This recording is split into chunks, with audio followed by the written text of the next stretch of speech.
골종양 수술 환자의 퇴원 간호 교육. 안녕하십니까? 본 영상물은 골종양 수술 후 퇴원하시는 분들께 퇴원 이후의 주의사항을 설명드리기 위해 제작되었습니다. 이어지는 내용을 참고하셔서 원만한 회복에 도움이 되시기를 바랍니다. 식사와 영양. 퇴원 초기에는 음식을 꼭꼭 씹어 천천히 식사하시고 과식은 피하는 것이 좋으며, 식사 후에는 음식이 잘 소화되도록 가벼운 산책을 하는 것도 도움이 됩니다. 음식은 골고루 섭취하시는 것이 좋으며 지방이 많은 음식이나 너무 맵고 짠 음식은 피하도록 하십시오. 한약이나 건강보조식품 등은 수술 후 간 손상을 일으킬 수 있으므로 드시지 마시고, 담배와 술은 수술 상처 회복을 지연시키므로 삼가하시기 바랍니다. 상처와 목욕. 상처는 일반적으로 2일에 한 번 소독하시면 됩니다. 수술 후 최소 2주가 지나기 전까지 상처에 물이 닿지 않도록 주의하여 주시고, 혹시나 물이 들어갔을 때에는 충분히 말린 후 다시 소독을 해주시면 됩니다. 골반 수술 등 수술이 큰 경우에는 상처 치유에 2주 이상이 소요될 수 있습니다. 2주 후 실밥을 제거한 다음 상처에 문제가 없으면 다음 날부터 가벼운 샤워가 가능합니다. 소독 필요 물품은 포비돈 스틱과 드레싱 밴드로 병원 앞 약국이나 의료기 상사에서 간편하게 구입하실 수 있습니다. 퇴원 시 병동에서 나눠주는 퇴원 교육지를 참조하여 상처 관리를 해주시면 됩니다. 활동과 운동. 일상생활은 무리가 되지 않는 범위 내에서 가능하며, 수술 부위와 범위에 따라 2주에서 6주 정도가 지나면 가벼운 가사일이나 사무실 근무를 하실 수 있습니다. 운전, 여행, 비행기 탑승 등은 대부분 퇴원 1개월 후부터 가능하지만 무리한 장거리 여행은 피하는 것이 좋습니다. 운동 순서는 관절 운동에서 근력 운동 순으로 시행하게 됩니다. 관절 운동은 크게 보면 수동 관절 운동과 능동 관절 운동으로 나뉘는데, 각각의 운동 방법과 설명은 환자분의 수술 부위와 회복 정도에 맞게 의료진이 교육해 드립니다. 관절 운동을 통해 관절의 가동성을 유지시키고 통증을 감소시키며 혈액순환을 원활히 하기 위한 목적으로 시행하게 됩니다. 운동 시 피로가 느껴지면 무리하지 마시고 중단하시면 됩니다. 관절 운동을 원활하게 할 수 있게 되면 근력 강화 운동을 시작하게 됩니다. 관절 및 근력 운동은 1회당 30분 이내 하루 4회 이상 시행하는 게 좋지만, 피로가 느껴지면 무리하지 말고 중단하십시오. 집에서 혼자 운동을 시행하기 어려우신 환자분은 연고지 근처의 정형외과나 물리치료실을 방문하여 재활운동을 시행할 수도 있습니다.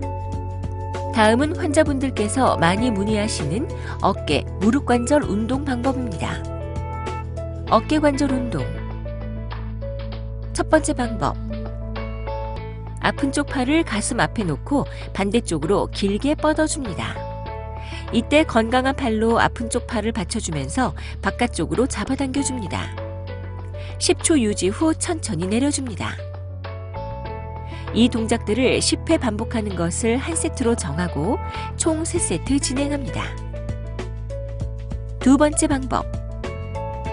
건강한 팔로 아픈 팔을 잡아 천천히 위로 올려줍니다. 이때 서서 손을 올릴 때 통증이 심한 경우 누워서 하셔도 괜찮습니다. 올린 후 10초 유지한 후 내려줍니다. 10회 3세트 진행합니다. 세 번째 방법. 양손을 깍지를 껴서 등 뒤로 잡아줍니다. 그 상태에서 천천히 위로 올려줍니다. 이때 너무 무리하지 마시고 통증의 정도가 심각하지 않은 정도의 위치까지 올려주십시오. 10초 유지 후 천천히 내려줍니다. 10회 3세트 진행합니다. 무릎 관절 운동. 첫 번째 방법. 발목 밑에 베개를 놓아 무릎을 바닥에서 떨어뜨린 상태로 다리를 곧게 펴니다. 무릎을 눌러 무릎 뒷부분이 바닥에 닿도록 힘을 줍니다. 10초간 지속적으로 누르며 10회에서 15회 반복으로 3세트 실시합니다. 이 자세가 힘들 경우 보호자가 환자의 무릎에 두 손을 얹고 바닥으로 눌러줍니다. 두 번째 방법. 바로 누운 상태에서 다리를 벽에 대고 서서히 무릎을 구부립니다. 5초간 구부린 상태로 유지하며 10회에서 15회 3세트 반복합니다. 목발과 보조기의 사용 기간은 근육이나 뼈의 손상 정도와 환자의 회복 여부에 따라 다소 상이할 수 있으므로 의료진의 지시에 따라 꾸준히 사용하는 것이 중요합니다. 임의대로 목발이나 보조기를 사용하지 않고 지낼 경우 수술 부위의 통증이 지속되거나 골절이 발생하는 등의 여러 합병증이 발생할 수 있습니다. 퇴원 후 치료 과정. 퇴원 시에는 조직검사 결과가 나오는 시기, 실밥 제거 시기를 고려하여 다음 외래를 방문하실 날짜를 예약해 드립니다.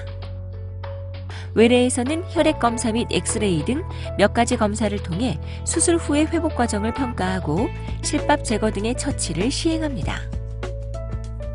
외래에서 조직 검사 결과를 확인한 후 후속 치료, 즉 항암 치료나 방사선 치료가 필요한지 여부를 결정하게 됩니다. 또한 보험회사 등에 제출할 진단서는 외래 방문 시 조직 검사 결과를 확인하고 발부해 드립니다. 퇴원 후 추가적으로 특수 염색 검사를 시행하는 경우에는 환자에게 검사에 대한 간략한 정보가 담긴 문자를 발송해 드립니다. 본 검사는 기존에 채취한 조직 샘플로 진행하게 되며 따라서 조직 채취를 위한 추가적인 과정은 없습니다. 그러나 검사에 따른 비용이 추후에 청구될 수 있으니 이 점 착오 없으시길 바랍니다. 병원을 방문해야 하는 상황. 상처가 붉게 변하고 통증이 있거나 상처가 벌어지는 경우, 상처에서 관찰되지 않던 삼출물이 나오는 경우, 발열이나 오한, 심한 복통이나 구토, 설사 등이 나타나는 경우, 또한 수술 부위에 극심한 통증이 발생하는 경우에는 병동으로 문의하시거나 응급실로 방문하시기 바랍니다. 또한 배액관을 가지고 퇴원하시는 분들은 배액량을 매일 기록해 주십시오. 배액량이 갑자기 줄어든 경우에는 배액관이 꼬이거나 꺾였는지 확인하시고, 배액관이 잘 유지되고 있음에도 불구하고 배액이 잘 되지 않거나 배액되는 양상에 변화가 있는 경우, 배액관 주위로 체액이 새어나오거나 배액관이 빠진 경우에는 병동으로 문의하시거나 응급실로 방문하시기 바랍니다. 투약 설명. 퇴원 시에는 일반적으로 진통제를 처방해드리며 경우에 따라 항생제를 처방하는 경우도 있습니다. 복용 방법과 약에 대한 설명은 퇴원 시 병동에서 설명해드리며 유인물로도 출력하여 드립니다. 약은 처방받은 일수에 맞게 복용하여 주시고 복용 시 심한 복통, 구토, 설사, 어지럼증, 식은땀이 나는 경우는 즉시 복용을 중단하시고 병동에 문의하시거나 응급실을 방문하여 주시기 바랍니다. 지금까지 퇴원 후 주의사항에 대해 말씀드렸습니다. 여러분의 빠른 회복을 기원합니다. 감사합니다.